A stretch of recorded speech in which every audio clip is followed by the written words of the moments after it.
everyone, this is Professor Rivera-Mitu, and this is part of my cardiology series, and today we will be talking about basic EKG, understanding the conduction system. Okay, so we know the SA node is in the myocardium, right? Mm-hmm. So in the myocardium, there are certain areas wherein the electricity flows, but because the myocardium is a muscle cell, any part of the myocardium can actually conduct electricity, right? So we just don't want that to happen, because then it dysregulates the contraction or the rhythm. So what we're looking at in the EKG is not really what the heart is doing contractility wise, but we're assuming that when we're looking at the EKG waves, it does something to the myocardium, so that we're assuming that it's contracting because of the electricity, right? But mainly we are looking at the electricity. So in the SA node, when that starts, so that starts your P wave. But that entire P wave actually measures the time that it takes for the SA node conduction to go all the way to the entire atrium. So a perfect P wave must be even. So that small tiny P, you can split it into two, and you can actually tell whether or not the right or the left atrium is enlarged. Okay, just from the tiny P. Okay. And the normal P that we want to see should be, again, smooth and even when you split it in half. Okay. And it should be upright. So these are the criteria. Because, so you said that the whole entire P wave is measuring the right and the left side? Correct, yeah. Okay. So as it starts from the left, so that's from the SA node, and then when it peaks, the peak of the P is actually crossing over to the left atrium. Okay. And so then, so it goes like that, right? And then it goes into the AV nodes. So the distance between the SA node and the time that it goes to the AV node, about to cross the bundle of his, that's your PR interval, which is from here to here. Okay, normal PR interval, do you know your normals yet? No. Okay, so this is 0.12 to 0.20. So let me stop for a second and tell you, in EKG, one small square is 0.04 seconds. In one big square, there's 5 small squares. So that equals the 0.2 seconds, okay? So when we're measuring, so let's say here's our EKG, and then we have the baseline.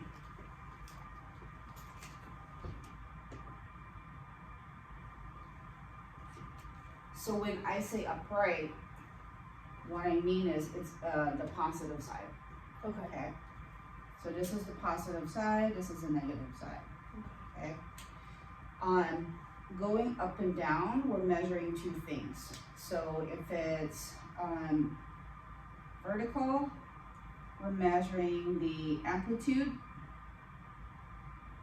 how strong is the electricity, the current, and we also can measure the small squares. So like the amount of time? No, that's horizontal. Okay. So vertical, one small square is equal to 1 millimeter. Okay, when you start looking at ST depressions, ST elevations, it's important to look at how elevated it is by how many squares high it is, by how many small squares. So amplitude, and then on the millimeters.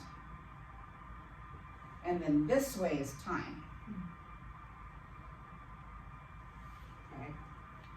So a whole cycle, remember how we talked about QT interval? Yeah. So when you have a long QT interval, that means that the cycle is slower.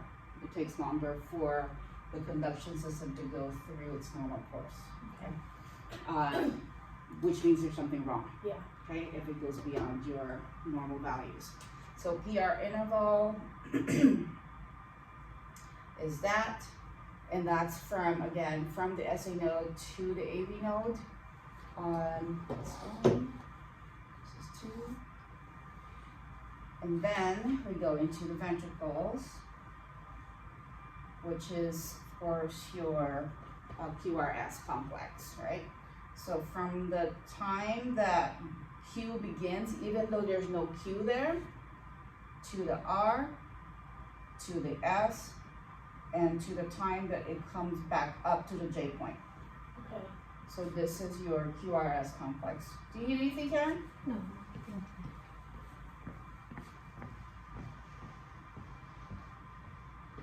Okay. That can show different ways, but it's still called the QRS complex. Okay. So the normal measurement, depending on the textbook, can either be anywhere from 0.6 to 0.12. Okay. So this, if so I'm visual, so I like to see it in small squares instead of doing math. So this will be 3 to 5 small squares. Okay. This would be, I usually use 0.8 to 0.12, which would be 2 to 3 small squares. Or at least no greater than 3 small squares. Okay, so that's the ventricular contractility. If there's nothing wrong with the QRS, there's nothing wrong with the ventricle. Okay. So and then this is the depolarization, and then when we get to the repolarization, so this is depolarization. So I always get confused. So when we talk about depolarization, that's like when the heart is contracting. Contracting. So remember, repolarization is re-rest. Okay. So repolarize is it's resting. Okay. So that's when it's dilated. Okay. So when it's dilated, then that's your, from the J point here, right? That's your T. So with T, we don't necessarily measure the length of it, but we're measuring the height is what's more important, okay? So, but let's put, this is repolarization. So when we're measuring the height, a normal height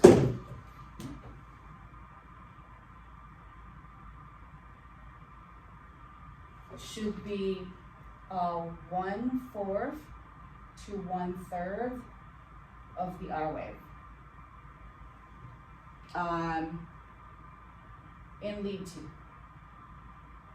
Okay, we always go by lead 2 because that's the ones that has the highest electricity. Okay, so for example here, that's a little bit elevated actually. But this is P. This is PR. This is QRS.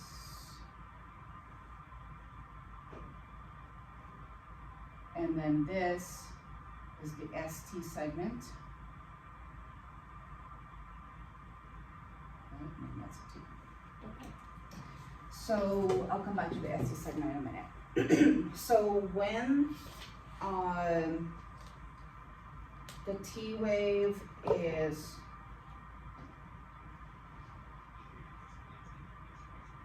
too high, like that,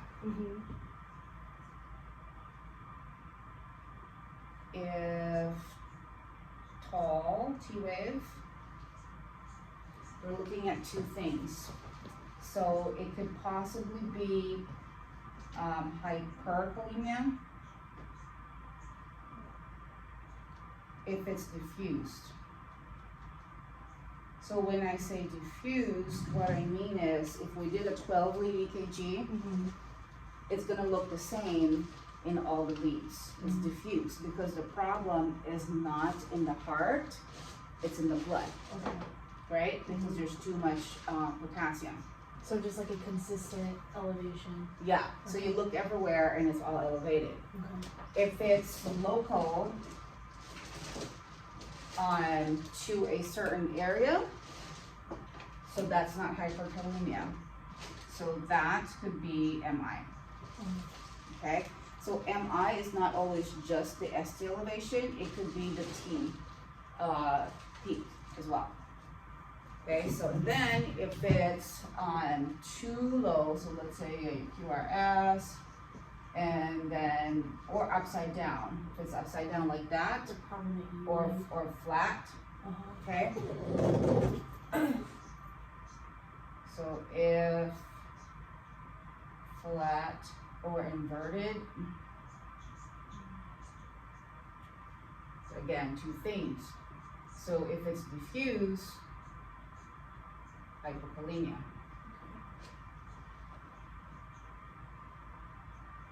And if it's local to a certain area, that's actually an ischemia. Okay, so like people with angina, with coronary artery disease, and then if their blood pressure increases, then they could have decreased perfusion to the coronary arteries, causing ischemia. Okay, and that's with or without pain. Okay, so when you're looking at the T wave. So when we have, so these are the basics, right? And sometimes what happens when we see dysrhythmias is there's actually like irritable areas.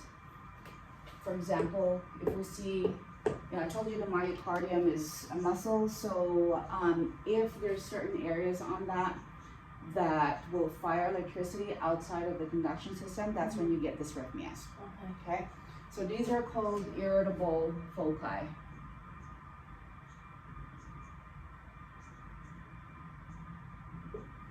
So these irritable foci, if it's in the atrium, meaning there's a P, right, but the P doesn't look normal, then that tells you there's an atrial dysrhythmia.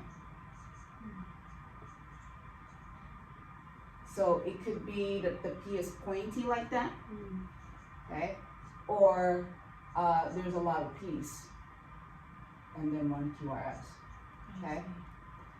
It doesn't look normal, or there might be different shapes of P's, okay? So that can be, let's name them, atrial tachycardia,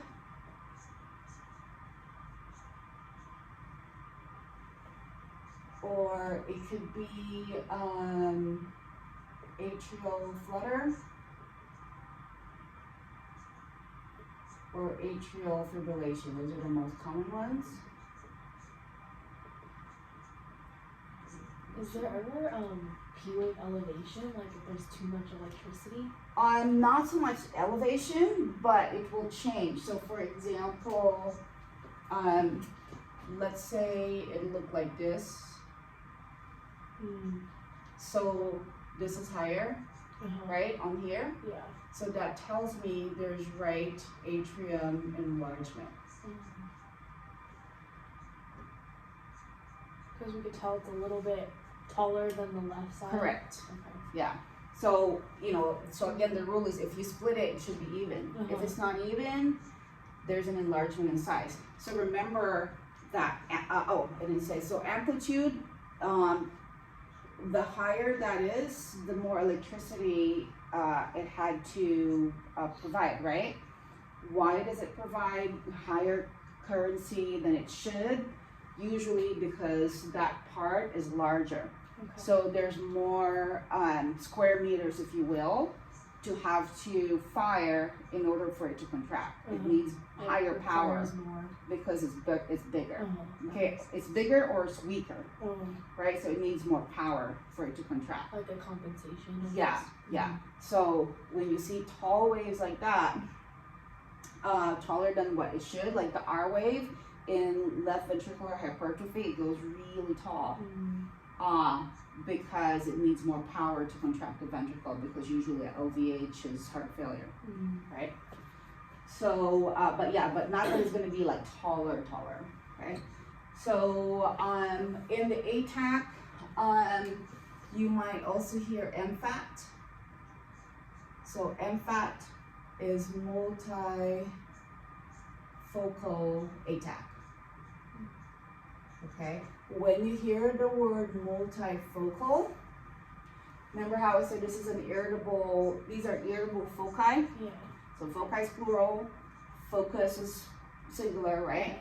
So if you have one of these dysrhythmias, it's just one irritable focus. There's only one area in the myocardium that's causing an aberrance in the conduction. When you have an MFAT, there's several areas in the atrium that is firing electricity. And so what you see is, so they all look different. So in the P wave, let's say this looks like that. And then this looks like this. And then this looks, I don't know, like that. This looks like that, right? When you have an MFAT, when you're looking at the EKG, the P waves look different from each time. Because what that's doing is, this is firing and then there's a normal QRS. This is firing normal QRS. This is firing normal QRS. So that's a bigger problem. And whenever you hear multifocal, because there's also multifocal PVCs, right? So multifocal is definitely worse than unifocal, okay? So these are the atrial dysrhythmias. And then when you get to the AV node here, we've mentioned the PR intervals, right? So PR interval is from the time that it takes for the electricity to go through the SA node, go through the AV node to get ready to fire in the ventricles. So when that's prolonged, prolongation, and it's in the AV, right? So that's an AV block, right? So Heart block? Heart block. Okay. So that's what we're talking about, heart block. This is where the blockage is at. It's harder for it to go through that junction. It's also called a junction, okay? Because it's right at the junction.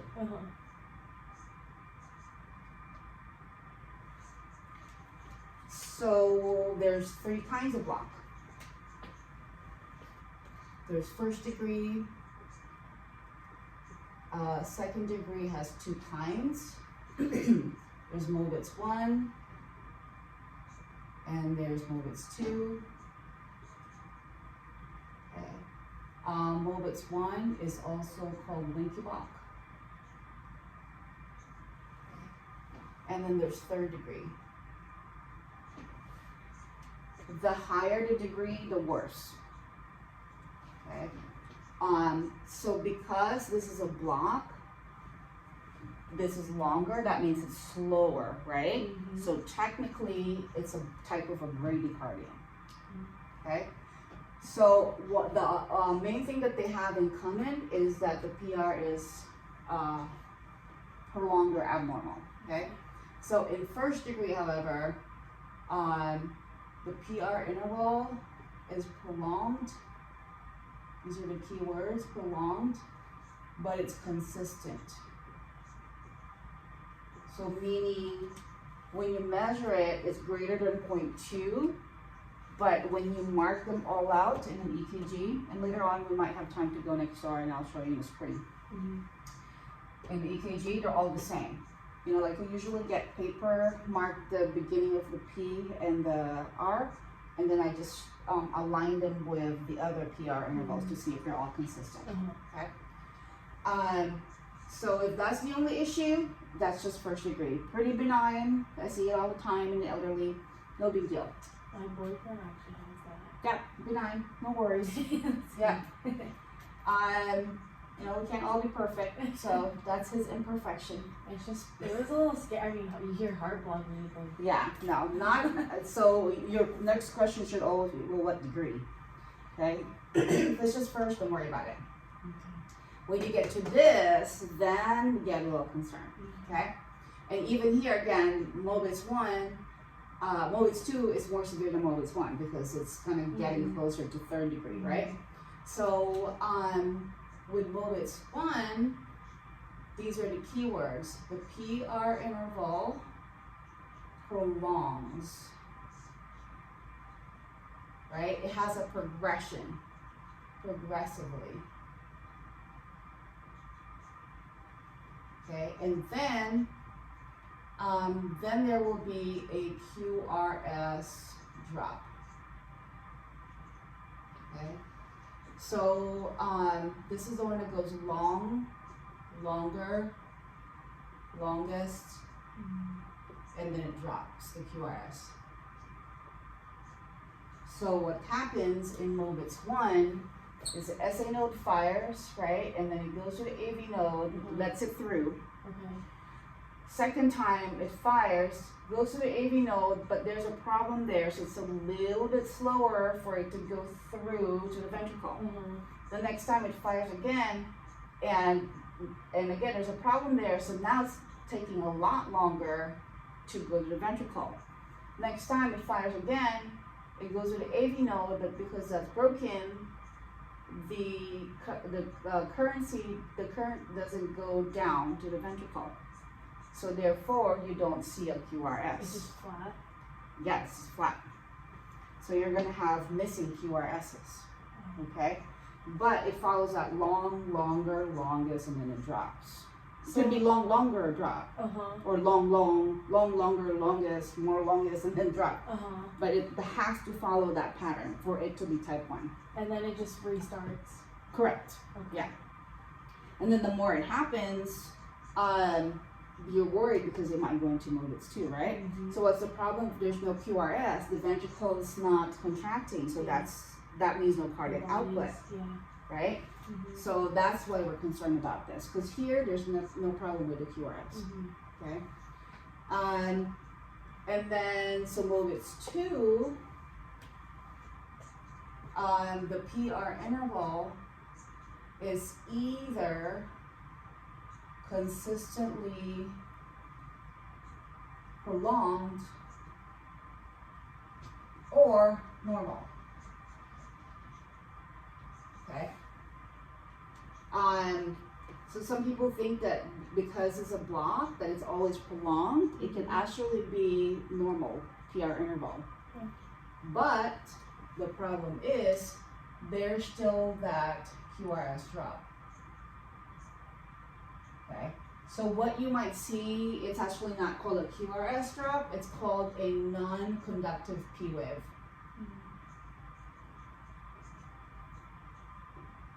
Which means that there was a P wave, the SA node fired, but it didn't continue on to the QRS. Right, so non-conductive, that's a technical term, non-conductive P wave. Okay. This is more dangerous than this because this has a warning, right? It's gonna prolong first, and then you know, it's gonna drop soon, right? This just happens. So if you're seeing just prolonged QRS, a PR, and they're consistent, you're thinking, oh, it's first degree. But then when you start seeing no QRS, that's not first degree, that's second type 2, which is a lot worse, okay? So when you're looking at the EKG, that's what you would want to look for. Okay. And I'll go through the questions that you kind of want to ask yourself to analyze. Okay. And then here, the PR interval is very inconsistent. Okay, so that's the key word. It's very inconsistent. Mm-hmm. Some of them are so close, some are normal, some are too wide. There's no rhyme or rhythm to it. But if you look at the individual measurements, you're gonna see that the P to P is normal rate. Mm-hmm. When we look at P to P or R to R, we're looking at the rate, the heart rate. Okay, I'll teach you how to do that when we actually look at EKG. Okay. So normal rate meaning this is 60 to 100 Mm-hmm. beats per minute, right? Or firing per minute, because this is just firing at the time that it should fire. That's just our normal pulse, right? Right. However, there's a third-degree block, so that means that the junction is completely broken. Mm-hmm. So then, no conduction goes to the ventricle. And because there's no conduction that goes to the ventricle is gonna have to fend for its own, right? So the SA node, you know that this is a sinus rhythm, right? Because sino-atrial node. Mm-hmm. So sinus rhythm is good because it comes from the SA node. It starts from the SA node, right? So this is 60 to 100 firings a minute. Mm-hmm. AV node can still fire if for some reason the SA node doesn't fire, but this will be 40 to 60 normally. Okay. Okay, so if you're seeing a junctional rhythm, I'll get to that in a second after the PR. If you're seeing a junctional rhythm, you'll see that the rate is only within 40 to 60. So technically it's a Brady. Mm-hmm. Okay. And then as you go down the conduction system, the lower that rate becomes. So by the time that you're down here, close to the Purkinje, you're at about 20 to 40. Which is a problem because then our body's not getting Right. perfusion, right? Right. So that's one problem. And then you always want to think of where's the blood going. So it's backing up to the lungs. Right? Mm-hmm. So anytime there's significant Brady or tachy, Mm-hmm. that means that the blood is not moving forward, but then it's backing up to the lungs. Mm-hmm. So commonly when you have issues like this, you want to listen to the lungs and see if there's rails, Okay. right? Because that's caused by the dysrhythmia. Mm-hmm. And then it's going to cause shortness of breath, and then lack of O2, and then that's just decreased perfusion to the coronary arteries, and it's just a vicious cycle. Yeah. So blocked AV node, right? Broken AV node. So then that means that the ventricle is working on its own, and we count that rate by looking at the R to R. It's going to be at a slower or lower rate. Okay, so it will be less than 60. And we'll know where in the ventricle it's functioning still Mm-hmm. by the heart rate, by the R to R rate. The R to R, so looking at that, I know that's the entire thing is the PR interval. But is the R just the very end peak, the end point of that? So let's draw them out actually.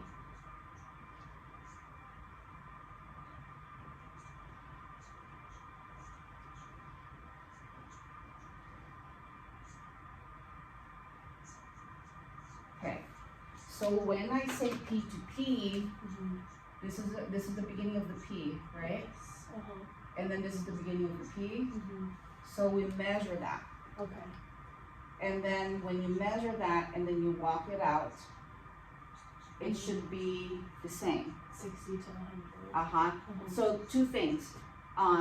When I'm marching it out, I'm looking at the rhythm. Okay? And then the rate, I'm actually counting the number of squares between the P and the P, and that tells me the rate. Okay? So for R to R, here's the R, same thing. So when we're marching it out, we're looking at the rhythm. When we're measuring the number of squares between this R and this R, we're looking at the rate. Okay? So, rate.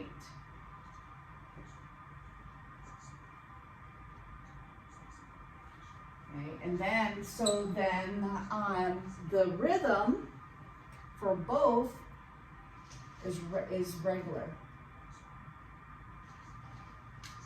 Meaning they come at the same time, okay? So, but the problem is this is lower, okay? So that if you're looking at them as a whole, they don't jive. Because the atrium is doing its own thing, and then the ventricle is just doing its own thing, but slower, right? Because of the broken AV node. So if you're looking at it at the beginning, it looks like chaos, and you're like, okay, I don't know what this is. But that's why you gotta look at it in an organized manner. And you're looking at those things. Okay. This is a medical emergency. The patient will need to be paced. Are they even like standing at this point?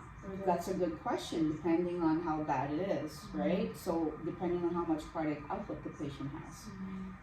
The lesser cardiac output, then you're going to have the decreased perfusion signs that we talked about yesterday. And it's a very bad grading. Okay, so not only will they need external pacing, they will need an implanted pacemaker. Otherwise, they will die. Okay, so that's PR. And then here in the junction, I'm just going to mention junction briefly because that may be a little bit advanced. You might not see that a lot. But the AV node or junctional rhythm, what's most significant, I think, for you to remember is if for some reason the SA node doesn't fire electricity and the AV node has to pick up, then not only will it fire electricity this way so that it conducts electricity to create a QRS, right? But it still needs to have the atrium contract. So it's gonna backflow electricity into there, okay? So what you'll see is that the P wave is upside down. So upside down, not upside down, inverted, or flat, absent, okay, or flat. So absent or inverted P wave will tell you that likely that current came from the AV node. So when we're measuring the EKG, the apex has the most positive energy. This is positive, this is negative, okay? And when we're doing the 3 lead, so we put right and left, and then the here, right, and the mitral. So that's actually measuring electricity different ways. Put it on. So we put the right upper chest, right? So right anterior, left anterior, and then the left lower here. Okay, those 3 leads, right? So what you're doing is these things are catching the flow of electricity in the heart. Okay, so you need 2 leads to communicate together to capture the electricity. So lead 1 is measuring this way. Lead 3 is measuring this way. Lead 2 is measuring this way, from the most negative to the most positive. So that's why when you're looking at lead 2, the waves are bigger, are taller. And that's why we like looking at lead 2. Because if it's lead 3, it's so the flow of electricity is like this, but if you're looking from here, it's a little bit shorter, smaller, different view, right? Also from lead 1, because that's all, it's negative there, it's not gonna get as much positive to the other side, right? But here it's from negative to positive, so it's perfect view, okay? So that's what we're doing in 3 lead. Okay, because I've only seen it briefly, but on the paper it'll have like 3 different rows, right? Yeah. Or like if it's a 12 lead, then it'll have, Yeah, so a 12 lead, I'll tell you the precordials maybe later on, but precordials are important because they actually look at the sides of the ventricle a lot closer. So remind me to go through that in a little bit. So a junction, again, the main thing that I want you to kind of remember is when you're seeing an upright, an inverted P or a flat P, and then a QRS, so that means that the junction had to step in and fire that QRS and then backflow electricity so that the atrium contracts. And because this is positive to negative, so when it goes back that way, it becomes negative, right? And this is positive and this is negative. So that's why it goes down, okay? And then in the ventricle, so your QRS, we already talked about what's normal. So if it's wide, that's the only time that you can say there's a ventricular dysrhythmia. Okay, if the QRS is narrow, you're not calling that rhythm ventricular anything. Okay, so the most common ones that we'll see, let's start with premature first, so your PVC. Just like here with the MFAP and the atrial tach, so the problem with those is they're not coming from the SA node, they're coming from outside, right? These irritable foci. So in the ventricle, you might still have that irritable focus there. And so that is causing the premature beat, okay? And we know that it's ventricular because it's going to be wide. Okay. And QRS is measuring the ventricular contraction. Correct, yeah. So every time it's wide, that's a ventricular problem, right? And so then we have PVC. So with PVC, there's regularly irregular rhythm. And what happens is,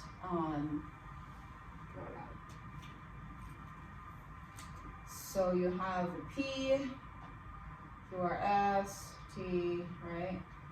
P, QRS, T, and then all of a sudden you get this big giant PVC, probably a lot sooner. Okay, and then you go back to P, QRS, T, P, QRS, T. Oh, that's a little scheme there. Okay, regular, irregular, regular. Regularly irregular rhythm. Okay, because the rest of the rhythm is regular except for that one. Okay.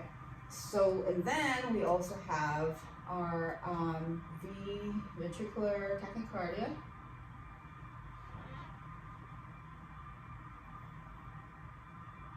So again, it's a fast rate with a wide QRS. Those are your only criteria. Okay, fast rate with a wide QRS. You may not see P's. It doesn't mean that the atrium didn't contract, right? But what happened was, because these these waves are so large, the P is hiding behind the wide QRSs. So you can't see them on paper, okay? But they're there, okay? And then we have, so now that'll be more than the 20 to 40 that it should be, right? you're looking at the overall rate, so it would be greater than, that's a good question. So usually VTAC is greater than 120, Okay. or even greater than 150, okay? Why? Because the SA node can only fire up to 120.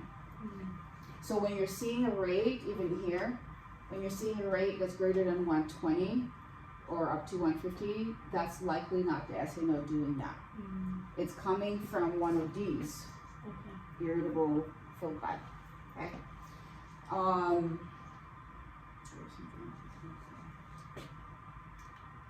Yeah, let me put this up before I forget. So SVT.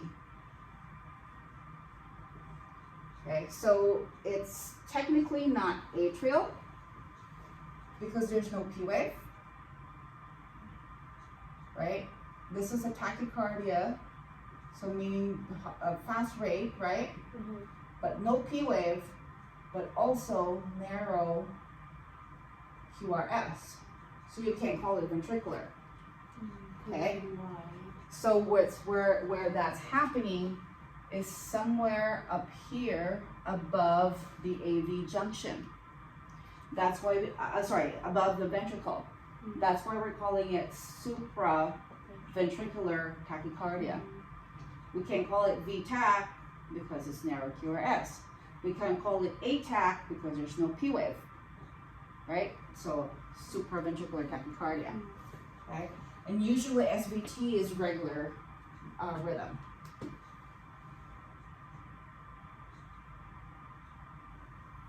So those are your criteria for SVT. So that's not too big of an issue, besides the heart beating faster than Well, symptoms, right? Because we don't treat numbers, we don't treat the EKG, we treat the patient. So if the rate is significant enough, then you might see, the lethargy, presyncopal episodes, syncope, generalized weakness, shortness of breath, chest pain, right? Because of decreased perfusion to the system. Make sense so far? Yeah, so far. Okay. It's a lot, but it's a lot, yeah. But if you do it systematically, it's easier for you to understand. Yeah. So VTAC and then VFib.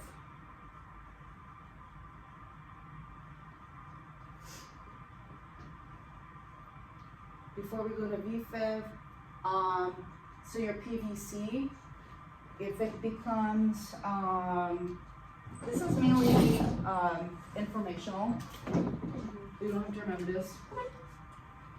So your PVC can be unifocal, right? Meaning it's just one area that's causing it. Okay. That's good. But it can also be multifocal. That's bad. So in a multifocal PVC, you might see one that looks like this, and then the next one may look like this, and then the next one may look totally different. I don't know how else it would look. Yeah. Okay, but they will all look different, just like with the MFAT. Okay. Now, this is as far as shapes, right? Shapes of the PVC. And then we can also look at occurrence. Because if it is unifocal, then it'll be the same Shape each time. consistency each time. Okay. Yeah. But if you start seeing, oh, this one looks different from that last one, that's not unifocal, that's multifocal. The danger in multifocal is if one is here and then one is on the other side, right? And they start doing this, you can have a fibrillation, right? So as far as occurrence, how many occurs at a certain time, right? So they could be unifocal, single. Well, we don't really say single. We'll start with couplet. So it could be a couplet, So that means they come two at a time, right? So normal, normal, PVC, PVC, normal, normal, normal, normal, PVC, PVC. Okay, that's a couplet. Okay. Or they could be a triplet. Okay, but when it's 4 or more, that is called a PVC run. 4 or more in a row. Yeah, in a row, correct. So then that can lead to VTAC. Okay, so the PVC run can become a VTAC. Like all of it can just be, ventricular, like QRS, tachycardia. There's some things I was going to say. Apart from couplet, escapes my mind. Come back to it later. So with VFib, there's no contraction anymore, right? Because it's just the electricity is just in this array. So it's firing like that, but it's not organized enough to create a contraction. So the heart is like just jiggling, okay, but no contraction. So therefore no contraction, no pulse, right? So no more. That's why you have to shock the patient. Okay. And is it true that we can only shock for VFib and not AFib? Absolutely. You don't shock AFib, but you can do a cardioversion. Okay, I'll go through that in a minute too. So for tachy, you cardiovert. Like AFib, you can cardiovert, but VFib, there's no more pulse, you have to shock. The whole heart is not working. Because for AFib, the ventricles could still possibly be contracting. Right? No, they are, because the QRS, let's put that criteria there. So with AFib, so there's a disorganized P wave. You can't even tell where the P waves are at, but there's narrow, good looking, I like to call them, QRSs. So how that might look, so you have the fibrillation of the atrium, right? And then you have this very nice looking, well that's not very nice looking, but very nice looking QRSs. The problem is they're irregular, right? So they're narrow, good looking QRSs, but remember how I said R to R? Okay, the R to R is very irregular. They might be wide, close, because what's happening is because this is fibrillating, so in between the fibrillation, the SA node tries to fire. And that's the only one that conducts all the way through from the SA node in the midst of these irritable foci creating the dysrhythmia. Okay? And you can't see the normal firing of the P wave because it's blocked by these fibrillations here. Okay? But that's happening in the background. And you know that because there's narrow good looking QRSs. So that's why you don't call that ventricular. Okay? Now, if you're seeing that here, so this is called a coarse VFib. Okay? This is called a fine VFib. Because the electricity is finer. So this is coarse. This is fine. Okay, so in general, this is a fibrillation. Then you ask yourself, well, what kind? Atrial or ventricular, right? So the question is, are there QRSs that are normal?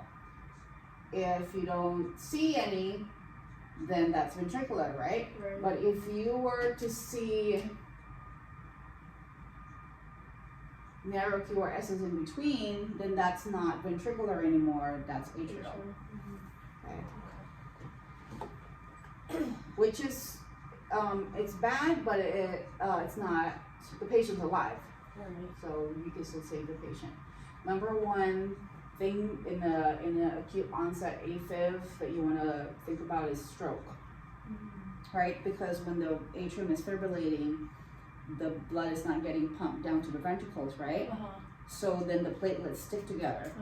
And so at that time that the SA node desires to fire, it fires, and then where does it go? From aorta all the way to the cerebral artery. And then the patient gets a stroke. And then we have your asystole.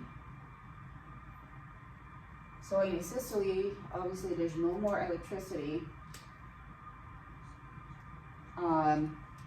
that's being conducted. You can't fire electricity, meaning you can't shock the patient if there's no electricity to work with, right? That's why in asystole we don't shock.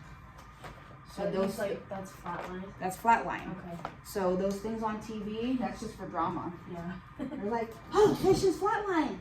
Shock. Yeah. No, that is very inaccurate. So here, our intervention is CPR. Okay. Times 2 minutes. And then you analyze for 10 seconds. No greater than 10 seconds. Okay? And in that analysis, what you're looking for is, has it converted to a shockable rhythm? In which case you can shock it. Yeah. If not, you just continue CPR for 2 minutes. Okay. Okay? So here, it's a VFib, so you defib.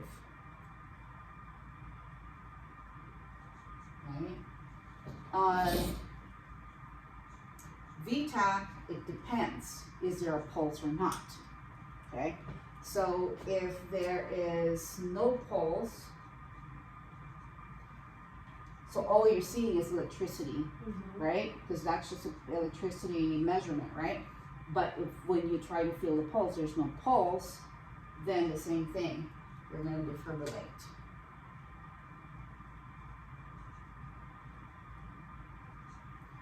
If there's a pulse, even though maybe it's thready, you're not going to defibrillate the patient because you will kill the patient, right? So what are you going to do? You're going to cardiovert. In order to convert to a regular rhythm, you have to cardiovert. You cardiovert to convert. Okay? And then medication-wise, per American Heart Association, the #1 medication for a VTAC with pulse, the first choice is adenosine. Okay. Here, in the SVT or the AFib, again, if it's a tachy-rhythm, so tachy with pulse, plus symptoms, you will still consider cardioversion. And what exactly does that entail? You're shocking the patient with lower amount of electricity. Okay. So you still would need to put the pads. Ideally, you would want to sedate the patient first, because it's like me telling you, okay, go ahead and get your pen and stick it into the power outlet, right? So you're going to shock the patient, so usually around 50 joules. Defibrillation is 120 joules. Okay. So a lot lower electricity. And the idea is, you kind of want to think of it as the atrium's panicking. You're like, oh yeah, that's when you slap someone, right? So you give them a shock of electricity, and hopefully that's enough for them to, kind of, come out of it and then beat normally. Okay. With your Brady's, here's your Brady's. The pace is too slow, right? So we want to pick up the pace. So we're going to do pacing. Okay. With pacing, how you do that is you still put the leads, the pads, right? you need to capture the R. Well, the machine will capture where the R waves are at. Okay. And remember, they're too slow, right? So wherever the R waves are at, they're gonna capture that. And then you're gonna increase the voltage on the machine until the R's are all captured. And then every time that there's an R, so it's gonna fire electricity. So it's gonna force the heart to create a ventricular contraction. Okay. So it's gonna fire electricity during the R, not during the T, right? Because if you don't capture the R and you fire electricity into the T, that could cause a VFib. Because that's, the heart is supposed to be resting here. And so if you bother it, it goes into a disarray. Okay? And that's automatic, right? That's not like something you have to do manually? No, you have to say capture. Oh, really? Yeah, you have to click capture. And then if you're not seeing the rate increase, you increase the amplitude. Usually the provider will order how much amplitude to start with. Okay. And then what the rate. So 2 orders, the milliamps and then the rate. And the nurse is doing this, or the cardiologist is at the bedside too? Not necessarily. Yeah. If you have to be trained, obviously. Yeah. You know, the patient's gonna be on EKG. Remember, they're alive. They have a pulse, right? Yeah. You're just doing external pacing, so Okay. this is called. Until they can get an internal pacer. Okay. Okay. So these are the most common ones. Okay. Now I'm gonna put on there what the steps are to analyze an entire EKG. Okay. So step 1, you want to look at your rhythm, right? And again, we've already said, is it regular or irregular?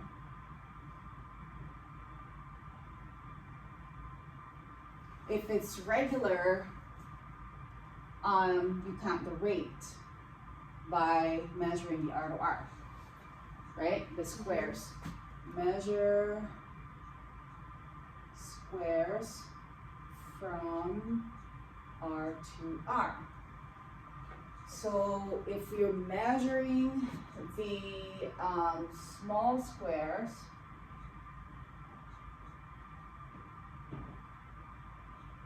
so what you're going to do with that information is you're going to use 1500 divided by the number of small squares.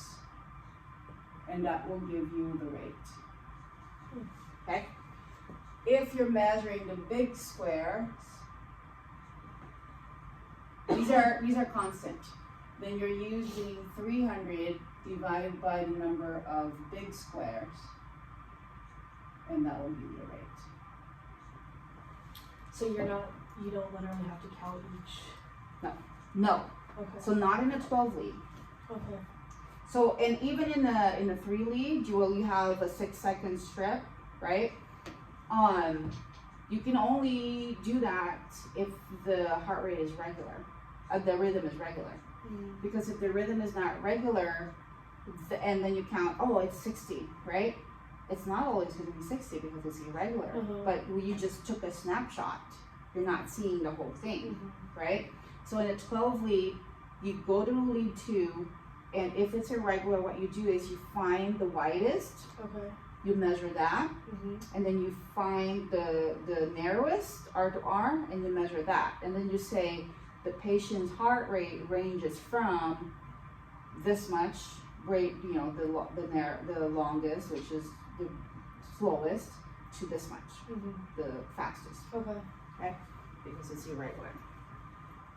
So you look at the rhythm, you look at the rate, and then now we're gonna analyze the lead 2. So in the lead 2, you're gonna ask yourself, is the P wave normal looking? Right? Is there only one P for every QRS? Or is there more? Right? And that leads to those problems there. And then you look at the PR interval. Is it normal or prolonged? Again, if it's prolonged, that's an AV block. Okay? And then you look at your QRS. Is it narrow? Right? If it's wide, then we know it's a ventricular issue, right? And then you look at not so much part of the rhythm, but you also want to look at the ST segment. And is it at baseline? Okay. If it's elevated, That could be hyperkalemia, right? no, that's the T. This is the ST segment. Oh, okay. So this is the ST segment here. Okay. Okay. So how it might look.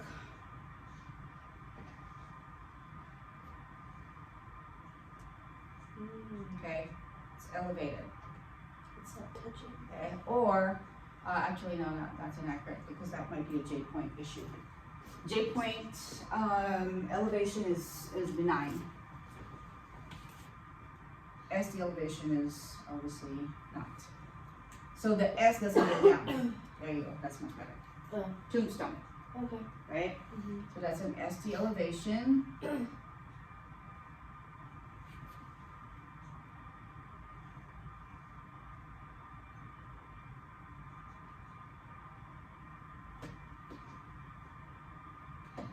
This is an ST depression.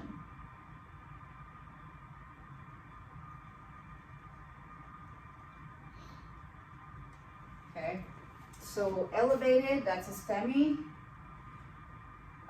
Inverted or depressed, that's an ischemia. So this is an infarction, this is an ischemia. Same with the T-wave, right? If it's too, where did we put that? If it's too tall and it's local, it's an infarction. If it's inverted and it's localized, then it's ischemia. Okay. Is can an inverted T wave also be called a U wave, or that's something No, else? that's a different wave. Okay. The U wave is after the T wave. It's like somewhere here. Okay. I honestly don't know the U waves. Okay. Yeah. In the scheme of things, they're not as significant. So, and then we look at the T wave, right? Again, is it tall or normal or inverted? Right. And that's it. Then you call your rhythm. Pretty simple. And if you're ever unsure, then you just call the doctor and confirm. Yeah. Okay. If it's not regular, right? If it's not your normal looking PQRST, then absolutely. Maybe call someone more senior in you and say, okay, I don't know what this is. Can you help me?